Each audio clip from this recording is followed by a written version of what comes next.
To tell me more, y'all, Jasmine Crockett explains how Trump fingerprints are all over the Epstein's files. It gets crazy. Let's get right into it. Let's go. I mean, clearly the White House, they are the hostile actors, whether we're talking about the Epstein files and them not coming out, or whether we're talking about him unlawfully going into various minority controlled cities. And honestly, the list goes on. So we know where the hostility is coming from.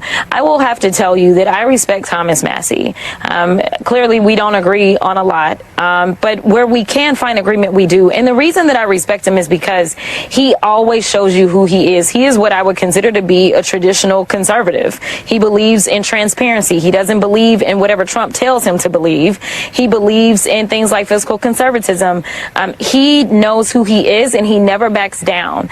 And to have this administration try to play with us and act like the DOJ is complying with oversight, to be clear, we were able to secure a subpoena to get those records from the Department of Justice within the Oversight Committee. And guess what? We still don't have them, right? Like, they gave us an itty bitty amount. They gave us maybe 3% of the documentation, and they know that they have Comer under their thumb and that Comer won't necessarily press. So they don't want this full House vote, but I believe that they are going to get the signatures, and then the ball will be in the Speaker's court. What do you think they're covering up?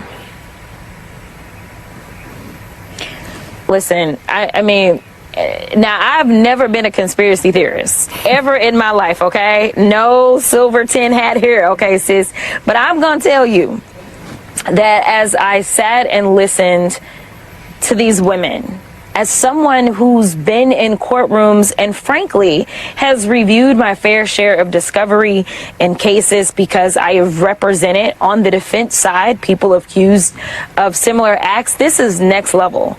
The levels to this is absolutely insane. And we're not talking about, the things that he's espousing to clean our cities of, these low-level criminals.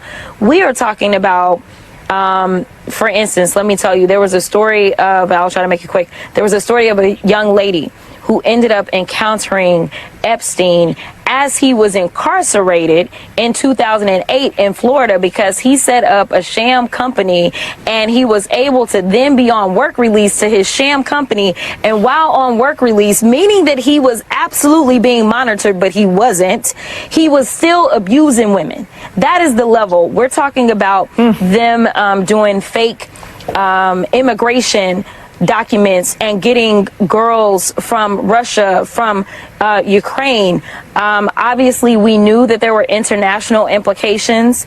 They also talked about Israel in this. Like, they implicated, it's like the banks, the accountants, the lawyers, like it is insane. And so I personally think this is about the people that made sure that they could have puppets like Trump in power that he is trying to cover for.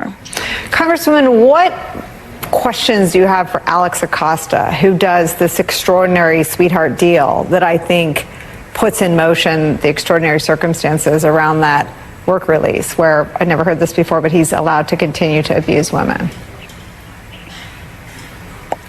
So here's the thing. I'm actually really happy that that's not going to be a normal committee hearing, because as you know, we only get 5 minutes, and for the most part, it's a dog and pony show. It's going to be behind closed doors, a transcribed interview. I would have preferred an actual deposition where perjury would be clearly on the table. If for some reason he was not truthful and forthcoming, and we were able to back that up as we go through this process of interviewing various witnesses. So first of all, I want to know, I will be very methodical and be a real lawyer, right? To the extent that I want to know who all was working with you. I want to know what their jobs were. And the reason that I'm going to need that foundational information is so that we can then go and dig and talk to those people as well. It's a puzzle piece when you are trying to build a case, right? And so we want to make sure we get all the pieces to the puzzle. I also really want to seek clarification on whether or not this is something that he initiated or not. I also want answers to questions about the fact that it was clear that he violated federal law That was made clear in the lawsuit that the survivors ended up filing because he failed to notify them. The timeline is very interesting. What they ended up doing is saying, you know what? They signed off on the no pros agreement, the null pros agreement, right? To not prosecute him.